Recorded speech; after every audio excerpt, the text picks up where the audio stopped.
So hey everyone, welcome to AFT. এএফটির একটা নতুন হরর ভিডিওতে তোমাদের সকলকে স্বাগত। তোমাদের যদি ভালো লাগে এবং তোমরা যদি কেউ গল্প পাঠাতে চাও, তাহলে ডেসক্রিপশানে দেওয়া লিঙ্কে আমাদের একটা জিমেল আইডি থাকবে। তোমরা তোমাদের গল্প আমাদেরকে পাঠাতে পারো। অনেকেই কমেন্ট করেছিলেন, তাদের উদ্দেশ্যে এই কথাটা বলা।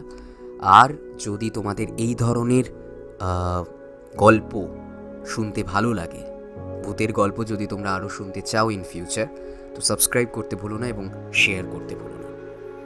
তো চলো শুরু করা যাক আজকের গল্প। আজকে যে গল্পটি তোমাদেরকে শোনাবো সেটি শীর্ষেন্দু মুখোপাধ্যায়ের লেখা ভৌতিক গল্প সমগ্র থেকে নেওয়া হয়েছে। গল্পটি প্রথম প্রকাশিত হয়েছিল জানুয়ারি 2005। আপনারা চাইলে গল্পটির হার্ড কপি যে কোনো বুক স্টল থেকে কিনতে পারেন। তো শুরু হচ্ছে আজকের গল্প, কৃপণ। কদম্ববাবু মানুষটা যতটা না গরিব, তার চেয়ে ঢের বেশি কৃপণ। তিনি চণ্ডীপাঠ করেন কিনা কে জানে, তবে জুতো সেলাই যে করেন তা সবাই জানে, আর তা করেন মুচির পয়সা বাঁচাতে। তবে তারও একটা কারণ আছে। একবার এক মুচি তার জুতো সেলাই করতে নারাজ হয়ে বলেছিল, এটা জুতো তো নয়, জুতোর ভূত, ফেলে দিন গে। বাস্তবেই জুতো এত ছেঁড়া আর তাপ্তি মার আছে, সেলাই করার আর জায়গাও ছিল না। কিন্তু কদম্ববাবু দমলেন না। একটা গুণ ছুঁচ আর খানিকটা সুতো জোগাড় করে নিজেই লেগে গেলেন সেলাই করতে। জুতো সেলাই থেকে তার ঝোঁক গেল অন্যান্য দিকে। জুতো যদি পারা যায় তাহলে ছাতাই বা পারা যাবে না কেন? সুতরাং ছেঁড়া ভাঙা ছাতাটাও নিজেই সারাতে বসে গেলেন। এরপর ইলেকট্রিক মিস্ত্রির কাজ, ছুতোরের কাজ, ছুরি কাঁচি ধার দেওয়া, শিল কাটানো, ফুটো কলসি ঝালাই করা, ছোটখাটো দর্জির কাজ সবই নিজে করতে শুরু করলেন। এর ফলে যে উনি বাড়ির লোকের কাছে খুব বাহবা পান তা মোটেই নয়, বরং তার বউ আর ছেলে মেয়েরা তার এই কৃপণতায় খুবই লজ্জা পায়। বাইরের লোকের কাছে তাদের মুখ দেখানো ভার হয়। কিন্তু কদম্ববাবু নির্বিকার। পয়সা বাঁচানোর যত রকম পন্থা আছে সবই তার মাথায় খেলে যায়। তার বাড়িতে ঝি চাকর নেই, জমাদার আসে না, নর্দমা পরিষ্কার থেকে বাসন মাজা সবই কদম্ববাবু তার বউ বা ছেলেমেয়েরাই করে নেয়। ছোট ছেলে বায়না ধরল ঘুড়ি লাটাই কিনে দিতে হবে।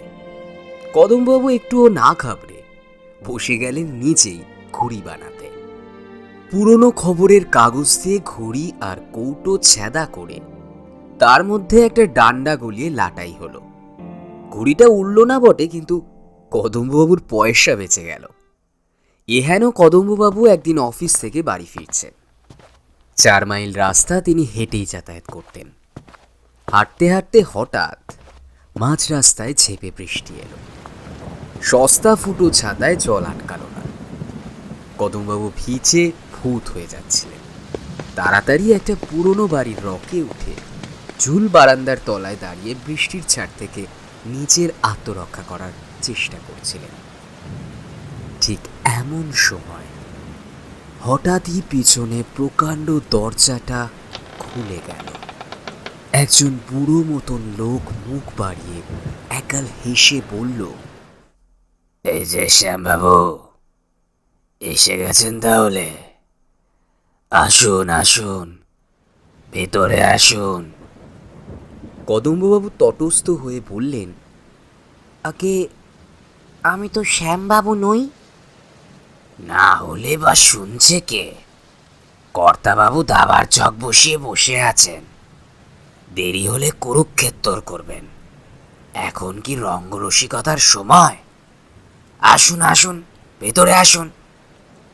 কদম্ববাবু সভয়ে বললেন, আগে আমি তো দাবা খেলতে জানি না। লোকটা আর সহ্য করতে পারল না। কদম্ববাবুর হাতটা ধরে দরজার মধ্যে টেনে নিয়ে বলল, আচ্ছা লোক তো মশাই, আপনি আপনি রসিক লোক তো আমরা সবাই জানি। তা বলে কি সব সময় রসিকতা করতে ভাল লাগে? ভেতরে ঢুকে কদম্ববাবুর চোখ ছানা বড়া হয়ে গিয়েছিল। এইসব পুরনো বনেদি বাড়িতে তিনি কখনো ঢোকেননি। যেদিকে তাকান চোখ যেন ঝলসে যায়। মার্বেল পাথরে বাঁধানো মেঝে থেকে শুরু করে ঝাড়বাতি অবধি সবই টাকার গন্ধ ছড়াচ্ছে। তিনি যে শ্যামবাবু নন, তাকে যে ভুল লোক ভেবে এ বাড়িতে ঢোকানো হয়েছে, এ কথাটা ভালো করে জোর দিয়ে বলার মতো অবস্থাও কদম্ববাবুর আর রইল না। তিনি চারিদিক চেয়ে মনে মনে হিসেব করতে লাগলেন, এই মার্বেলের পাথরের দাম কত হতে পারে। ওরে বাপরে, ওইদিকে আবার দেওয়াল ঘড়িটারও তো অনেক দাম। ভেজা ছাতা থেকে জল ঝরে মেঝে ভেজে যাচ্ছিল। লোকটা হাত বাড়িয়ে ছাতাটা হাত থেকে একরকম কেড়ে নিয়ে বলল, এ শ্যামবাবু, এই ছেঁড়া তাপ্তি দেওয়া ছাতা কোত্থেকে পেলেন? আপনার সেই দামি জাপানি ছাতাখানার কি হলো? কদমবাবু শুধু হতভম্বের মতো বললেন, জাপানি ছাতা? লোকটা হঠাৎ তার পেটে একটা চিমটি কেটে বলল, আপনার মতন শৌখিন মানুষ কটা আছে বলুন তো? হা হা হা হা। ছেঁড়া জুতোয় জল ঢুকে সপ সপ করছিল। কদম্ববাবু জুতো জোড়া সতর্পণে ছেড়ে রাখলেন একধারে, কিন্তু লোকটার চোখ এড়ানো গেল না। জুতো জোড়া দেখতে পেয়ে লোকটা আতকে উঠে বলল, সেই সোনালি জুতোর কাজ করা নাগরা জুতো কোথায় গেল আপনার? তার বদলে এ কি? কদম্ববাবু কৃপণ বটে, কিন্তু তিনি নিজেও জানেন যে তিনি কৃপণ। সাধারণ কৃপণেরা টেরই পায় না যে তারা কৃপণ। তারা ভাবে যে তারা যা করছে সেটাই স্বাভাবিক। কিন্তু কদম্ববাবু তাদের মতন নন, তাই লোকটার কথায় ভারী লজ্জা পেলেন তিনি। এমনকি তিনি যে শ্যামবাবু নন, এই কথাটাও হঠাৎ ভুলে গিয়ে বলে ফেললেন, না, বর্ষাকাল বলেই নাগরাজোড়া পড়িনি। লোকটা একটু তাচ্ছিল্যের ভাব দেখিয়ে বলল, স্যার 150 জোড়া জুতো, সে আবার সামান্য নাগরার মায়া করবে, এটা কি ভাবা যায়? শ্যামবাবু সেরা জুতো পরে বাবুর বাড়ি এসছেন, এ যে কলির শেষ হয়ে এলো। কদম্ববাবু এ কথা শুনে সভয়ে আর চোখে নিজের পোশাকটাও দেখে নিলেন। পরনে মিলের মোটা ধুতি, গায়ে একটা সস্তা ছিটের শার্ট। শ্যামবাবু নিশ্চয়ই এই পোশাক পরেন না। যেন তার মনের কথাটি টের পেয়েই লোকটি হঠাৎ বলে উঠল, না, আজ বোধহয় আপনি ছদ্মবেশ ধারণ করেই এসছেন শ্যামবাবু। তা ভালো, বড় লোকেদের কি আর মাঝে মাঝে গরিব সাজতে ইচ্ছে হয় না? নইলে শ্যামবাবুর গায়ে তালি মারা জামা, পরনে হেঁটে ধুতি হয় কি করে? কদম্ববাবু বিগলিত হয়ে হাসলেন, বললেন, ঠিক ধরেছেন বটে। হলঘরের পর দরদালান। আহা, দরদালানেরও কি শ্রী! দুধারে পাথরের সব মূর্তি, বিশাল বিশাল অয়েল পেন্টিং, পায়ের নিচে নরম কার্পেট। এসব জিনিস চর্মচক্ষে বড় একটা দেখেননি কদমবাবু। টাকার কতখানি অপচয় যে এতে হয়েছে তা ভেবে তার মাথা ঘুরতে লাগলো। দুধারে সারি সারি ঘর, দরজায় ব্রোকেট কিংবা ওই জাতীয় জিনিসের পর্দা চলছে। দোয়েলগিরি আর ঝাড় লণ্ঠনের ছড়াছড়ি। এক একটা ঝাড়ের দাম যদি 1000 টাকা করেও হয়, কমপক্ষে না। কদম্ববাবু আর ভাবতে পারলেন না। লোকটা দরদালানের শেষে একটা চওড়া সিঁড়ি বেয়ে উঠতে উঠতে বলল, কর্তাবাবু আজও আপনাকে দেখে মজা পাবেন, যা একখান ছদ্মবেশ লাগিয়ে এসছেন আজ। কদম্ববাবু হে হে করে অপ্রতিভ হাসি হাসলেন। সিঁড়ি যে এরকম বাহারি হয় তা কদম্ববাবুর কল্পনাতেও ছিল না। আগাগোড়া পাথরে বাঁধানো কার্পেটে মোড়া এই সিঁড়িতে পা রাখতেই তার লজ্জা করছিল। দোতলায় উঠে কদম্ববাবু একেবারে বিমূঢ় হয়ে গেলেন। রাজদরবারের মতো বিশাল ঘর রূপোয় একেবারে রূপের হাট খুলে বসে আছে। যেদিকে তাকান সেদিকেই রূপো। রূপের ফুলদানি, রূপের ফুলের টব, রূপোর টেবিল, রূপোর চেয়ার, দেওয়ালের উপর বাঁধানো বড় বড় ফটো দেখে কদম্ববাবু অবাক। চোখ পিটপিট করতে লাগলেন কদম্ববাবু। লোকটা একটু ফিচকে হেসে বলল, হলো কি শ্যামবাবু, এবারই আপনার অসেনা রূপমহলেই দাঁড়িয়ে থাকলে কি চলবে? কর্তাবাবু যে সোনা মহল্লায় আপনার জন্য বসে থেকে হেদিয়ে পড়লেন। আসুন তাড়াতাড়ি, এদিকে আসুন। সোনা মহল্লা? কদম্ববাবুর বেশ ঘাম হতে লাগলো শুনে। রূপমহলেই যে লাখো লাখো টাকা ছড়িয়ে আছে চারধারে, তা দেখেই কদম্ববাবুর চক্ষু চড়ক গাছ। কিংখাবের একটা পর্দা সরিয়ে লোকটা বলল, যান, ঢুকে পড়ুন। কদম্ববাবু কাঁপতে কাঁপতে সোনা মহল্লায় ঢুকলেন। কিন্তু ঢুকেই যে কেন মূর্ছা গেলেন না, সেটাই অবাক হয়ে ভাবতে লাগলেন তিনি। সোনা মহল্লার সবকিছুই সোনার, এমনকি পায়ের তলার কার্পেটটায় অবধি সোনার সুতোর কাজ। সোনার পাওয়াওয়ালা টেবিল, সোনার পাতে মোড়া চেয়ার, সোনার ফুলদানি, সোনার ঝাড়লণ্ঠন। এত সোনা যে পৃথিবীতে আছে তাই জানা ছিল না কদম্ববাবুর। তিনি এমন হা হয়ে গেলেন যে ঘরের মাঝে একটা বিরাট সোনার টেবিলের উপাশে যে গৌরবর্ণ পুরুষটি একটা সোনায় বাঁধানো আরাম কেদারায় বসেছিলেন তাকে নজরেই পড়েনি তার। হঠাৎই একটা গমগমে গলা কানে এলো, এই যে শ্যামকান্ত, এসো, এদিকে এসো। কদম্ববাবু ভীষণ চমকে উঠলেন। চমকানোর আরও কারণ ছিল, কারণ কর্তাবাবুর সামনে যে তাবার ছকটি পাতা রয়েছে সেটা যে শুধু সোনা দিয়ে তৈরি তা কিন্তু নয়। প্রত্যেকটা খোপে আবার হিরে, মুক্তো, চুনি আর পান্না বসানো। একধারে সোনার ঘুঁটি, অন্যধারে রূপোর। প্রত্যেকটা ঘুঁটির মাথায় আবার এক কুচি করে হিরে বসানো। বসো বসো হে শ্যামাকান্ত, আর সময় নষ্ট করা কিন্তু ঠিক হবে না। মনে আছে তো, আজ আমাদের বাজি রেখে খেলা। এই হলো আমার বাজি। এই বলে কর্তাবাবু একটা নীল ভেলভেটে মোড়া বাক্সের ঢাকনা খুলে টেবিলের একপাশে রাখলেন। কদম্ববাবু দেখলেন বাক্সের মধ্যে মস্ত একটা মুক্তো। মুক্তো যে এত বড় হয় তা তার কখনোই জানা ছিল না। তা তুমি কি বাজি রাখবে শ্যামবাবু?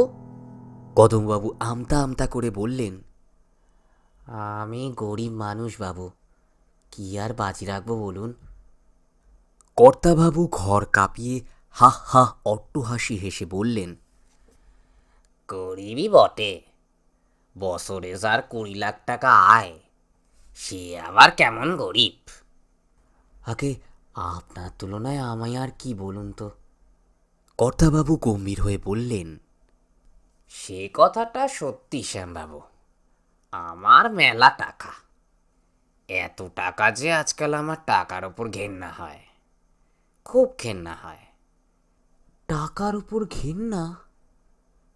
কদমবাবুর মুখটা হা হা করে উঠল। কর্তাবাবু গম্ভীর গলায় বললেন, এই তো আজ সকালে মনটা খারাপ ছিল, কিছুতেই ভালো হচ্ছিল না। কি করলুম জানো? 10 লক্ষ টাকার নোট আগুনে জেলে পুড়িয়ে দিলুম। হ্যাঁ? শুধু কি তাই, ছাদে উঠে মোহর ছুঁড়ে কাক তাড়লুম। তাতে একটু মনটা ভালো হলো। তারপর জুড়ি গাড়ি করে হাওয়া খেতে বেরিয়ে 1000টা হিরে আর মুক্তো রাস্তায় ছড়িয়ে দিয়ে এলুম। কদমবাবু দাঁতে দাঁত চেপে কোনো রকমে নিজেকে সামাল দিলেন আর মনে মনে ভাবতে লাগলেন, লোকটা বলে কি, এ কি আদৌ বাস্তব নাকি স্বপ্ন দেখছি আমি? কর্তাবাবু বললেন, এসো, চাল দাও। তুমি কি বাজি রাখবে বললে না তো? কদমবাবু মুখটা কাচু মাচু করে ভাবতে লাগলেন। কর্তাবাবু নিজেই বললেন, দেখো, টাকা পয়সা হিরে জহরত তো আমার দরকার নেই সেভাবে। তুমি বরং তোমার পকেটের ওই কলমটা বাজি রাখো। কলম? কদমবাবু শিউরে উঠলেন। মাত্র 8 আনায় ফুটপাত থেকে কেনা এই কলম তা আবার বাজি রাখতে বলছে। তবু কদমবাবু উপায়ান্তর না পেয়ে কলমটাই রাখলেন মুক্তোর উল্টো দিকে। কিন্তু সাল দাবার যে কিছুই জানেন না কদম্ববাবু। চোখ বুজে একটা ঘুঁটি এগিয়ে দিলেন কদম্ববাবু। কর্তাবাবু বললেন, সাব্বাস। কদমবাবু চোখ মেলে একটা শ্বাস ছাড়লেন। তারপর বুদ্ধি করে কর্তাবাবুর দেখা দেখি কয়েকটা চাল দিয়ে ফেললেন। হঠাৎ কর্তাবাবু সবিস্ময়ে বলে উঠলেন, এ কি, তুমি যে কিস্তি দিয়ে বসেছ আমাকে? হ্যাঁ, এ কি কাণ্ড! আমি যে বাদ। তারপরে কর্তাবাবু ঘর কাঁপিয়ে হা হা করে অট্ট হাসি হাসতে লাগলেন। সে এমন হাসি যে কদম্ববাবুর মাথা ঝিমঝিম করতে লাগলো। চোখে অন্ধকার দেখতে লাগলেন। ভয়ে চোখও বুজে ফেললেন কদম্ববাবু। যখন চোখ মেললেন তখন কদম্ববাবু হাঁ।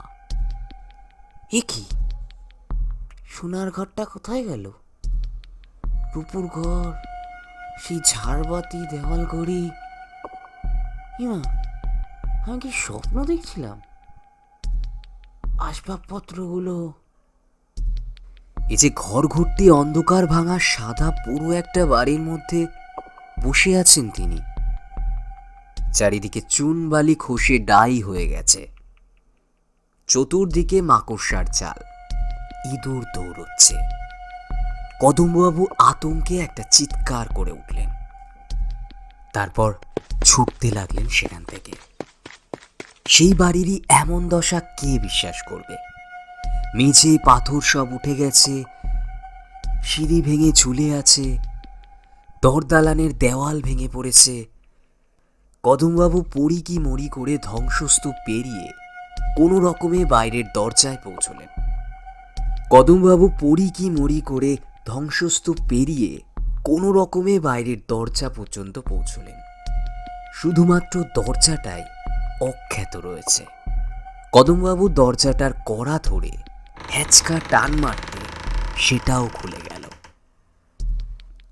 কদমবাবু রাস্তায় নেমে ছুটতে লাগলেন। বৃষ্টি পড়ছে, তার ছাতা নেই, পায়ে জুতোও নেই। ভাঙা পুরো বাড়ির মধ্যে কোথায় পড়ে রয়েছে সে আর খোঁজেনি। ছুটতে ছুটতে কদমবাবু হঠাৎই দাঁড়িয়ে পড়লেন। তারপর ভাবতে লাগলেন, সত্যি তো, টাকা বাঁচিয়ে হবেটা কি? শেষে তো ওই ভূতের বাড়ি। বুক ফুলিয়ে কদমবাবু একটা দোকানে ঢুকে একটি বাহারি ছাতা কিনে বাড়ি ফিরলেন। জুতোর দোকানে ঢুকে কিনলেন একজোড়া নতুন জুতো। তারপর আবার ভাবতে লাগলেন, শুধু নিজের জন্য কেনাকাটা করা ভালো দেখাচ্ছে না। তিনি আবার দোকানে ঢুকে গিন্নির জন্য শাড়ি ও ছেলে মেয়েদের জন্য জামা কাপড় কিনে বাড়ি ফিরলেন। মনটা বেশ ভালো হয়ে গেল তার।